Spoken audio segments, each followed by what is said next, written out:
A familiar problem for Miami as their offense dried up in the second half. The Heat closed out their road trip with a loss to the Lakers. We look at Miami's disappointing close to the 6-game stretch and where they go from here on today's episode of Locked On Heat.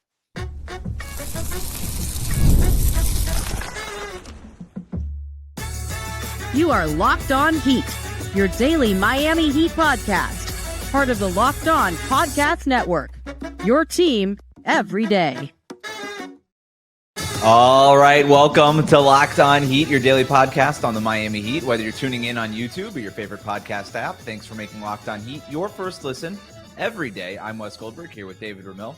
Both of us are credentialed Heat media members who cover this team every day. And today's episode is brought to you by FanDuel. From big upsets to game-winning drives, the NFL playoffs are better with FanDuel. New customers can bet $5 and get $200 in bonus bets guaranteed, win or lose. Visit FanDuel.com to get started. Have a jam-packed show for you today. We're going to zoom out, look at the road trip overall, ask if it went well, if it didn't go well, if it went as expected. We also have some questions, including, are we about to see more of Bam Adebayo and Kel'el Ware on the court together? But first, recording this Thursday night after the Heat's 117-108 loss to the Lakers. The Heat led by 14 early on, but their offense stalled out in the second half. They didn't have anything outside of Tyler Herro, who finished with 34 points. Meanwhile, LeBron just took over down the stretch while the Heat could not find a reliable source of offense. Just a disappointing way to lose. Dropped the 3-3 on the road trip after starting 3-1. Where do you want to start with this one? It's really tough to kind of swallow this loss in particular because it felt like they had such control over the game in the first half, and Tyler looked sensational. And you thought that would be enough to kind of propel Miami to a win. And I didn't think that they were going to be as bad in the second half as they were, but it felt very similar to what we saw against the Clippers, where they just had no reliable source of offense. They couldn't manufacture anything.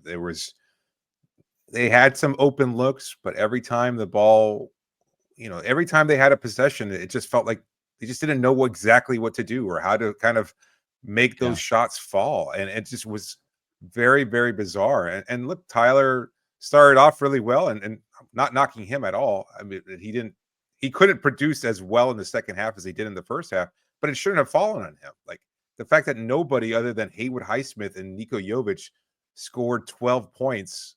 They scored 12 points each. And aside from that, nobody else really contributed much. Like Bam with 10 points, like that's not enough. Like, I mean, it sounds kind of like a joke, but get Tyler Herro some help. Like they need somebody there to be able to produce something, like Tyler is carrying this team. And I mean, you can kind of, I don't know, like were the Lakers kind of by design allowing Tyler to get his points and then keying in on everybody else? Because I don't think that was the case. I just think that Tyler was able to get those shots. I don't think so. Yeah, I don't think so either because, Tyler was taking those shots in transition. He was pulling up from three. Like, you're not letting a guy do that. Tyler Herro was really forcing it there in a good way. You meant he has 34 points. No other Heat player has more than 12. The Lakers have 6 guys score more than 12 points, including Gabe Vincent off the bench. So 3 guys score more than 20. The Lakers had more depth, but I also thought they had the star power with LeBron James and Anthony Davis to play off of, right? Like Rui Hachimura keeps sneaking behind Miami's zone because they had to worry about LeBron and Anthony Davis in the middle of the court. Gabe Vincent is able to play off of those guys. You've got Max Christie and Austin Reeves making shots because they're able to play off of those guys. And as good as Tyler Herro has been, he's not that, right? He's not the central cog of your offense. He's not the guy that guys necessarily play off of. He can get his own shot. He's incredibly become this efficient shot maker, but he also had 7 turnovers in this game, in part because the Lakers were trapping him and throwing everything that they had at him, and he was still able to manage 34 points out of that. But this is why the Heat want a traditional point guard. It's why they asked Jimmy Butler to be their point guard. It's why they've kind of shoehorned Terry Rozier back into the starting lineup, is because there's a recognition here for as great as Tyler Herro is and as much talent and shot making as there is, he's not a natural table setter. And he doesn't create advantages the way that somebody like LeBron James does in the middle of the court, demanding those double teams at all 3 levels and things like that, and then being able to pass over a defense, right? That's the other thing here too. So sure, this is what it looks like, right? Like this is what it looks like when you don't have Jimmy Butler. This is what it looks like when you don't have an engaged Jimmy Butler just standing in the corner, which was far too often the problem and the case this year, but especially even last year.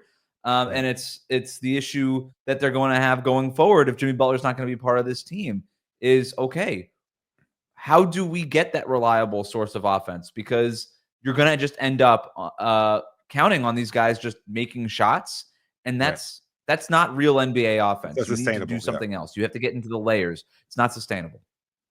I texted you during the game, like in the waning moments, and watching LeBron, even at his age, close out with 9 points in the fourth quarter, just to put his foot down on Miami's throat and send him home with a loss. And it's like, oh, this is what it's like to have a superstar in your team, and they don't have that. Like we've seen Tyler ignite, but a closer like this, aside from Jimmy Butler, they haven't had that on the roster, and Jimmy hasn't always been able to step up in that regard. Like you expect him to, and he's got a well-earned reputation as such, but that hasn't always been something that we've seen from him. And aside from him, and look, he's not available tonight, so there's no point in really talking about him. They don't have that on the roster, and so it's disappointing because you've got an all-star level player in Bam Adebayo, you've got an all-star level player in Tyler Herro, and you've got some nice young players that are capable of stepping up on a night-to-night basis, but nothing consistent. And that's what a superstar is. They can change the course of the game. They could struggle for 3 quarters like LeBron did and say, oh, okay, you know what? I'm still LeBron freaking James, the best player of all time, one of the best of all time, etc. And he just can find a way to dominate late in the game, and they send Miami packing with that loss. And so it's kind of a strange thing because, again, Miami's offense just was so discombobulated. The turnovers, the bad looks, nobody was really taking easy shots, even easier shots at the rim. We saw Haywood Highsmith, we saw Bam, Jaime, a number of players missing shots at the rim that they would normally make. And, you can't rely on, well, let's hope that Tyler goes off, and let's hope that somebody, player X, whether it's Nico or Jaime or somebody, goes off for the equivalent of 18 to 20 points, and that might be enough to eke out a win. That's not something you can. They didn't have that go-to thing, to your point, right? Like when the Lakers offense got in the mud, they said, okay, LeBron, bail us out. And LeBron would slow the game down, point to all of his teammates, you go here, come up, set the screen, let me get the switch onto Tyler Herro or Duncan Robinson or Terry Rozier, whoever it was, and I'm going to go to work. And that's the thing that LeBron James has been doing for 20 years. And of course it works because he's been doing it for 20 years. The Heat don't have that. And the closest thing they had to it or have to it, sans Jimmy Butler, is the Tyler Herro, Bam Adebayo pick and roll. But that requires Bam being on his A game, and he was bad in this game. Like he was just he was not what the Heat needed really at all. He took 7 shot attempts in this game. That's the only number I care about with Bam. You could tell me efficiency, free throws, assists, rebounds, points, whatever. 7 shot attempts is not enough. You know who else had 7 shot attempts? Jaime Jaquez Jr., Terry Rozier, Nikola Jovic, Duncan Robinson, Kel'el Ware. All those guys had 7 shot attempts. Those are all role players outside of Bam. Yeah. Those are all role players and young players outside of Bam. Like, he needs to be better. And I don't like Haywood Highsmith taking 10 attempts and Bam taking 7. That's inexcusable. And I understand that Anthony Davis is guarding him and he's this great defender, but there has to be ways to find more offense. I thought Eric Spoelstra's decision to go with Terry Rozier plus like basically a bench unit at the beginning of the fourth quarter kind of killed whatever momentum Miami had left there, took all the wind out of their sails. I thought they stuck with the zone for too long also defensively. LeBron just figured it out. And I'm a little surprised that Spo did it for as much as he did it because he coached that guy. He knows, like, if you show him the same look over and over again, he's gonna figure that out. So I thought there was a lot of issues for Miami in this one. Yeah, that's a good point. LeBron has seen everything in this league multiple times, and with his, ability to recall any kind of sets or anything like that, like he knows how to exploit that, and he's good enough to be able to do it, or at least put his teammates in a position where they can exploit that defense. So there's nothing that is going to stop him at this point or really kind of limit him. And if he can find a way to work his way around it, he will. And I don't know. It's just. I don't know. I feel like I'm at a loss for words, but the reality is just like looking at this team and thinking, oh man, they're playing great. You get some nice moments from Kel'el Ware early on. Even Bam looked like he was doing well early, like he had a nice jumper, and it's like, oh, okay, he's engaged. He hit a 3-pointer early in the first quarter. You think to yourself, you know what, this is the kind of matchup he normally relishes, right? To go up against a guy like Anthony Davis, another Kentucky Wildcat. He's always kind of stepped up his game. Defensively, it looked like he was engaged and then kind of took his foot off the gas. And I don't know exactly what happened there. The team in general took their foot off the gas. The third quarter being a problem for Miami for years. It makes it that much more difficult to kind of process this game. But it was just after scoring 66 points in the first half. This is what it's going to be. This is what it's going to be watching this team after Jimmy Butler, because they're relatively young. Bam is basically a veteran at this point. Tyler's still only 24, 25 years old. This team is young. And this is what it is to watch a young team. They go through the highs and the lows, the peaks and the valleys. There's moments of great promise, like with Kel'el Ware and Nikola Jovic in their two-man game in the first half. But then it disappears. Why? Because they're not that good yet. And being good in the NBA is a matter of consistency. It's not a matter of your highs. It's a matter of your floors. And right now, these young players, their floors are still pretty low because they're young players. And this is what it's like. This is what it's like when you're watching a team go through growing pains. And that's what this team is falls going on to be. Bam then. It does. 100%. 100%. He's got to be better. He was not. And I know he was coming back from injury. He didn't look like he was limited or slowed down in any way, to be honest. Well, he took a hard foul. He did. Yeah, I was going to say, yeah. Yeah, I mean, he fell awkwardly, and it looked like that maybe that limited him. Who knows? Like he tends to fight through these things, and you don't really know the severity of it until it comes out. He's got a separated shoulder or a torn labrum or something like that. But maybe there's something more severe. You don't have a lot of time to rest, though. You come back home, and you've got to face the Denver Nuggets on Friday. Who I guess they'll have Niko Jovic. I don't know, or Niko Jokic. I'm not sure. Yeah, he didn't or play. DeAndre Jordan at this point, who's somehow found a way to turn back the clock. But let's see if Miami can handle that challenge, because the 6-game road trip, as we'll talk about soon, I don't think it went as well as a lot of fans expected it to. Well, let's zoom out. We're going to take a half glass empty or a glass half empty and a glass half full look at this 3-3 road trip when we come back after this here on Locked On Heat. Today's episode is brought to you by FanDuel. From the first whistle to the final drive, FanDuel makes the NFL playoffs even more exciting, because right now, new customers can bet just $5 and you can get $300 in bonus bets if you win your first bet. That's $300 to keep the action going. The FanDuel app is so easy to navigate, and the variety of bets keeps every game exciting. Plus, when you win, you get paid instantly. No waiting around for your winnings. Whether you're betting on your favorite team or just looking to add some extra excitement to the playoffs, FanDuel has you covered. Just visit FanDuel.com and join today and get started with $300 in bonus bets. That's FanDuel.com.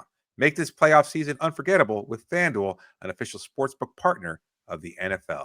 Today's episode is also brought to you by Skims. When I found out that Skims was making underwear for men, I was intrigued. I've heard so much about their quality from friends and family.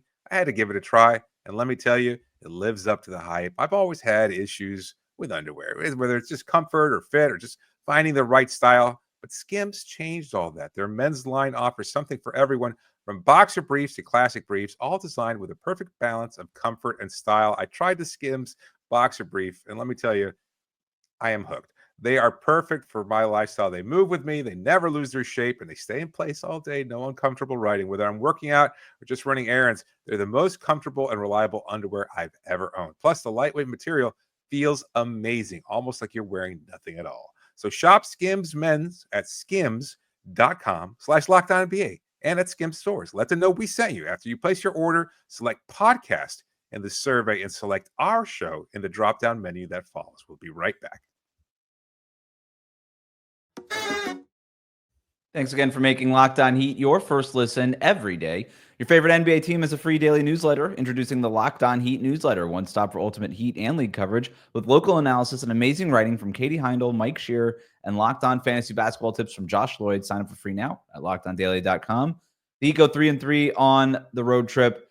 In a trip here that I think could end up defining Miami's season, considering everything that's going on with Jimmy Butler. This team needed to get away. This team needed to bond, and there were really good moments. They started out 3-1 despite blowing a 17-point lead in Sacramento, and it felt like the vibes were good. And then they lose these two games in LA to the Clippers and the Lakers, so they come out 500. So what we're going to do here is we're going to zoom out. We're going to take a glass half empty and a glass half full view at this thing. We're going to try to end it on a positive note. So we'll start with the negative note. Do you want? I've got mine ready to go. If you want me to begin, or if you've got something. No. Go for it. Let's hear your half empty take on it. It just really cemented the fact that this is a 500 team, Yeah. but more so with no real clear path of not being a 500 team. Yep. And everything, and that goes for everything on the court, but even off the court. What we're hearing about these Jimmy Butler trade reports is, there's that offer that the Heat might want doesn't seem like it's going to be out there. And so whatever they do end up trading Jimmy Butler for, if and when that happens, it doesn't seem likely that that's going to return them with that lottery ticket that I always talk about, where when you trade a star, you better be getting a lottery ticket to another star in that deal. And I don't know that that's going to be there. And if that's not there, that star isn't on this roster, right? I think Bam Adebayo is much better than what he's been this season. There's obviously just so much that he's dealing with. Not using it as an excuse. I'm using it as a reason. There's reasons behind everything. I do expect him to be better, but I never expect him to be the number one option on a championship contending team. And that's okay. As long as that world-class defense is still there and he can get back to being around an 18 to 20 point per game score, I think that's fine. But they need that number one option. They're going to need that at some point. As great as Tyler Herro has been, he's not that guy, nor he never will be. He doesn't that's just not the prototype of player that he is, right? And watching the Heat go up against a LeBron James, 6'8", 6'9", whatever, with the athleticism and all that stuff, and even seeing that in different ways throughout the league, it's just clear that the Heat don't have that player. That player doesn't exist on the roster. Those players are so hard to get. And as fun as it might be to watch this team, and like I said in the last segment, there's going to be highs and lows that you see with young teams that this team, developing teams that we're going to experience over these next few weeks and months. But I don't know what the path is to that star player anymore. And that's the part that was just sort of, again, drilled home in a very real way during this trip. No, I think those are all fair points and pretty much echo a lot of what my takeaways from the 6-game road trip are. And I don't think you can have anything but that.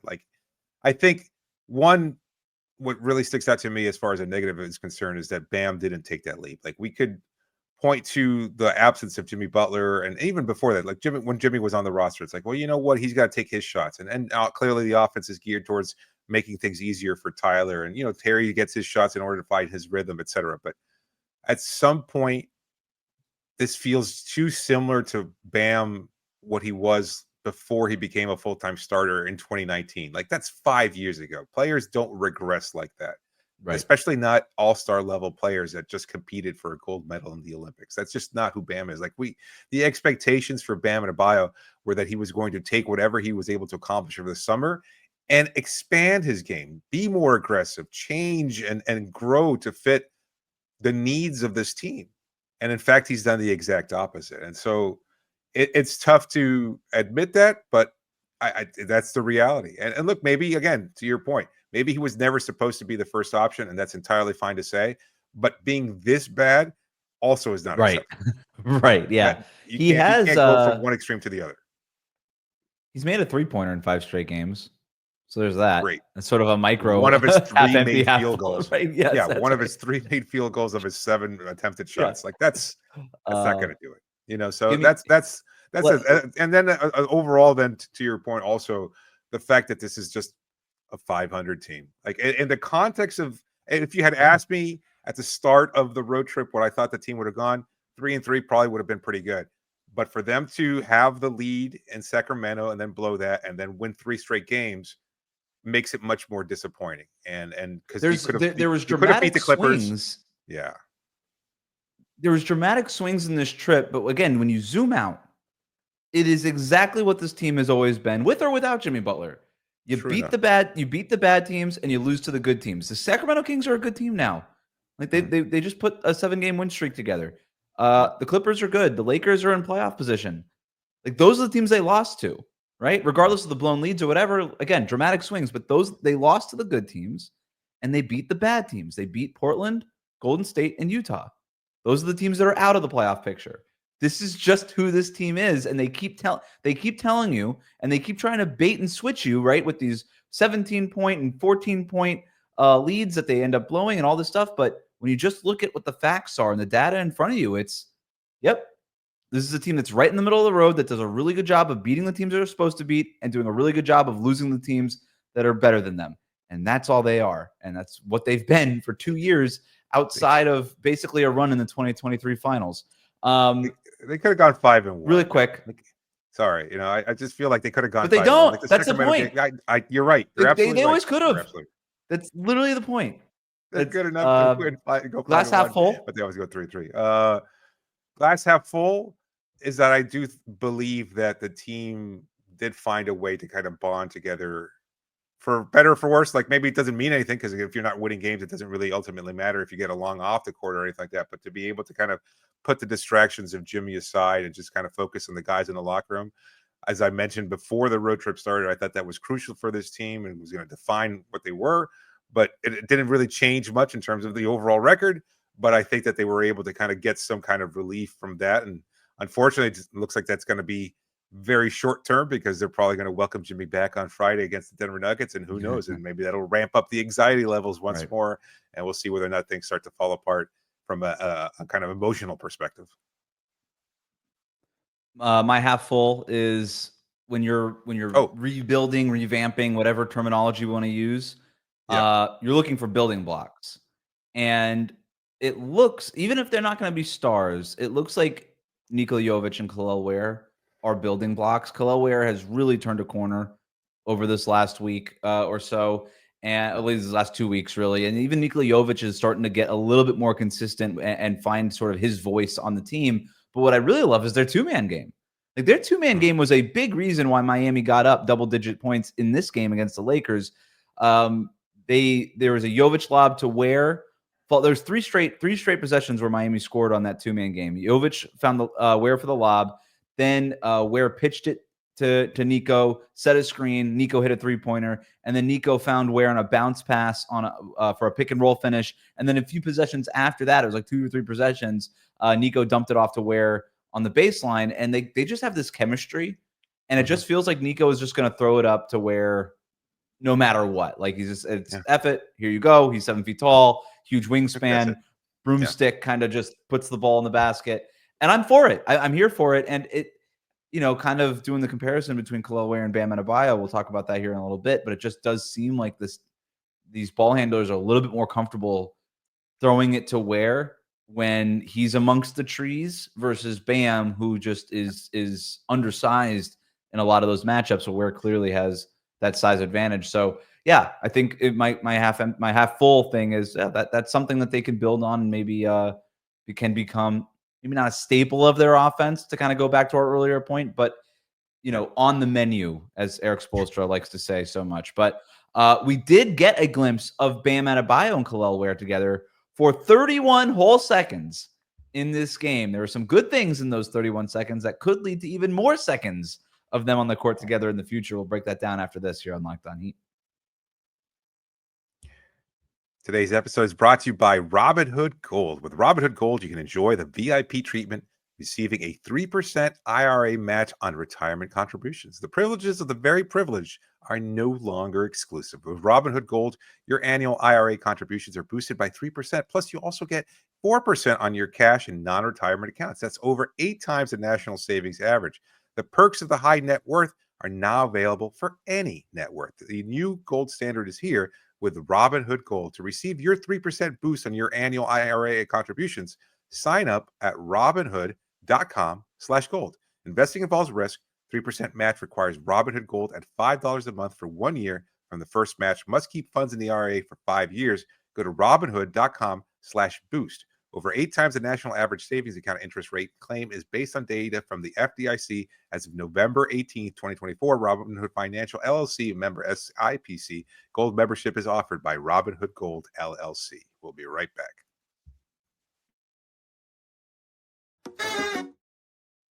Thanks again for making Locked On Heat your first listen every day. The best way to support the show, like and subscribe on YouTube. Follow us on your favorite podcast app. We're time to get to some listener questions from the Locked On Heat Insider community. Of course, you can sign up with the link in the show notes. Now is the best time to sign up, because not only do you get first dibs at asking these listener questions, but you're also going to get all the intel on the Jimmy Butler situation.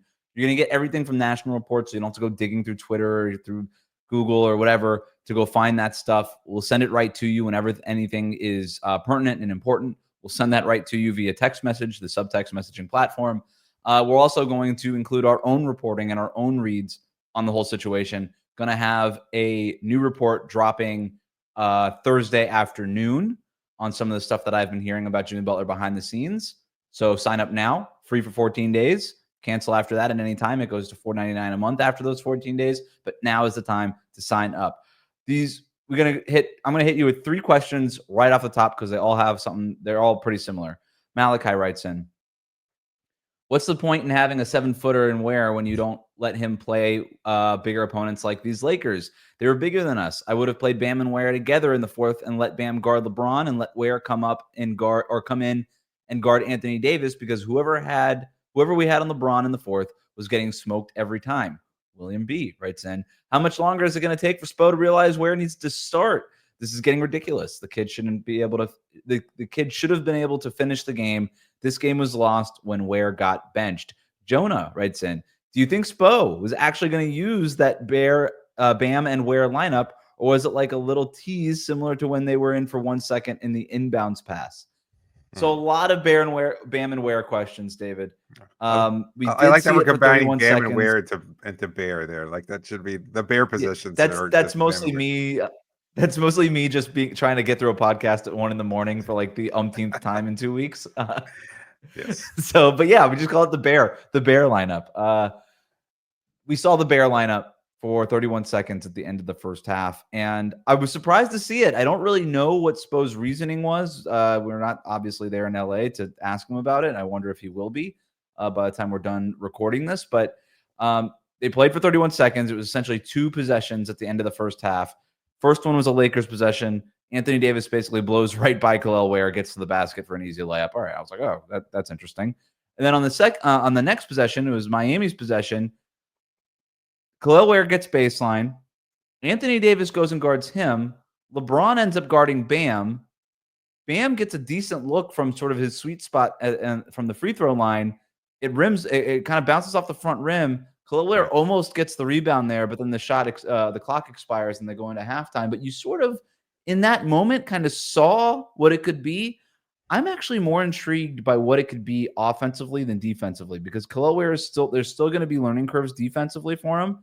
But offensively, for the difference of Bam going up against Anthony Davis and going up against LeBron, like even just that size difference, I thought was evident because Bam took 7 shots in this game, but the moment Ware is in the game on the first offensive possession, he gets a shot off. Right. Like that to me is meaningful. That's something, isn't it?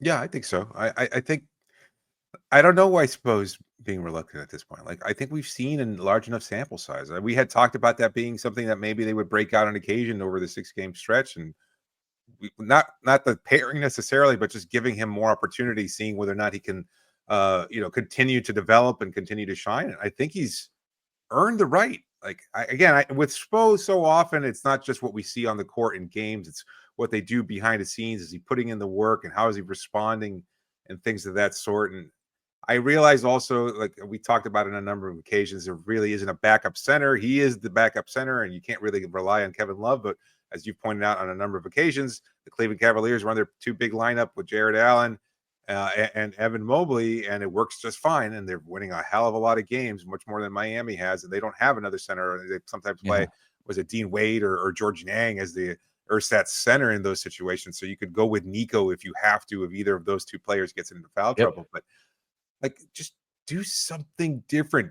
This is about the future now. Like this season, who cares what happens this season? Like I know that there are stakes involved in terms of keeping your pick and things of that sort, but you might still be able to win enough games to get into the play-in and get into the playoffs if you play those 2 players. It's not going to tank your whole season. Like it doesn't matter at this point. Like you don't have any superstar talent. You've got to be able to keep the guys on this roster and get the most out of them and see whether or not they can develop into superstars. Because otherwise, you're just going to have 8 role players, 2 really good role players in Bam and Herro, but basically all role players. It would help.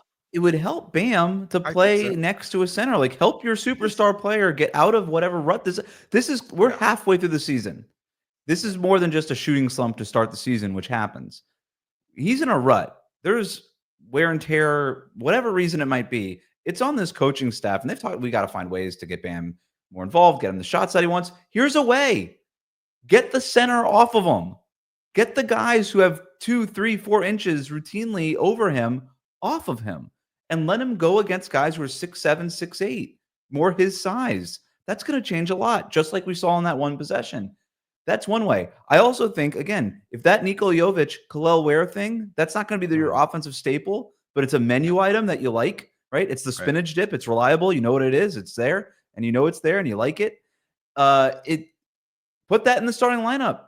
Because like we just said, if it's just Tyler Herro making three-pointers or bust, at least being able to go to that Kel'el Ware lob, that is, like, during this trip, that might have been the second most reliable source of offense for the Heat through these 2 weeks, was just throwing it up to Kel'el Ware by the basket and letting him dunk it. So I think there's a ton of reasons. And again, I'm more intrigued to the offensive side of this than the defensive side of it. Would you revamp the starting lineup completely and take Jaime and Terry out and insert? Okay. I would put Kel'el, Bam. I would put Nico at the 3. I would do, and then in the backcourt, if you really want to keep Terry in there, I'd be okay with it. I'd prefer Tyler and Duncan, but I would understand if Spo wants one more ball handler. But that's kind of why I like take Nico Haywood out too, as sort of. Yeah, I would take Haywood out. Because again, I think all that size would give you the defense that you need, and then you can bring Haywood off the bench. Or you can go Tyler, Haywood, Nico, Bam, and Ware, and see if between Bam at a power forward spot and Nico, and obviously Tyler, if that's enough playmaking for you. Haywood Highsmith had this great like left to right spin around LeBron and then laid it up past Anthony Davis in this game. I'm like, maybe we should give him the ball more. I don't know, but he's also developed a really nice little push shot in the lane this season. But yeah, I would go that way in terms of whether or not those 31 seconds were a pre-planned or a tease. I think Eric Spoelstra is starting to warm up to it. I don't know that he was like, yeah, for 30 seconds, that's where we're going to do it. I don't know that he was planning it that way exactly. I don't know if it was sort of on his sheet. I think he just went with it situationally, but he's also, I think, going to be as intrigued as anybody else is by it. Speed round on these last ones. I want to get to him. Jonah writes in, is this just who Bam is now? Not hunting for shots, just a great defender who's a decent hub on offense, but nothing particularly special on that end. I think that's always what he's been. I don't know that he's ever been special offensively. No, I agree with that. But it's not unrealistic also to expect him to at least put up closer to 20 points per game, which I think is what he can average. Fair enough. Yep. Andrew writes in, why are we still playing Rozier when it's leading us to losing? I'd rather have Isaiah Stevens in at this point. That's a little extreme.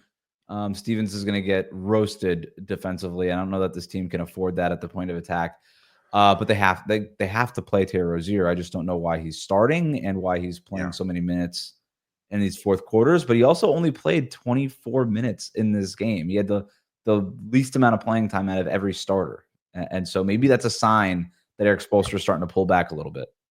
Yeah, I don't have any explanation for that either. I mean, Duncan Robinson played 22 minutes. He should probably get the starting out at this point. Like, again, you can take you can monitor his minutes and kind of manage them a little bit more effectively. If, does he have it going? Fine, leave him in there. He does it, take him out, and then you can put Terry in there for whatever spark you think he's providing. But he's not providing it, and he wasn't really providing it off the bench either. Like, he had his moments. He will continue to have some. But again, Terry is who he is, and he's not going to be consistently good enough. So I don't see why he's getting the kind of playing time that he is. Max writes in, why is Tyler Herro not being talked about for the 3-point contest for All-Star Weekend? Has anybody been talked about for the 3-point contest? No, we usually don't. It's a little right strange. We usually get a little rumors. Maybe later this week we might start hearing something, and in the next few days we start hearing some names that could be possible.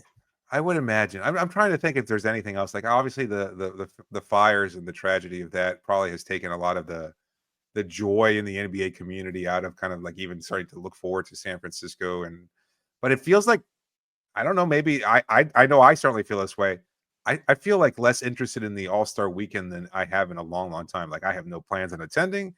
I don't really care who makes it or who doesn't. I'd like to see Tyler in there just for that kind of recognition. But other than that, like, it's even the changes to the rules. It's kind of taken a lot of the wind out of the sail. You're not excited for this? No, 3 on the round robin tournament 18 with the rising stars. You're not excited for this confused thing that nobody really wanted. And all the players are speaking out against. Nobody's excited about that. You're absolutely right. It's actually a great point. I had not considered it, but this is like not an all-star game that anybody is looking forward to, maybe even more than ever. And the fact that it's happening in San Francisco when the Warriors are also kind of joyless right now doesn't help. It's like, so I don't know. It's not great. Thanks for making Locked On Heat your first listen every day. Like, comment, and subscribe on YouTube. Follow us on your favorite podcast app.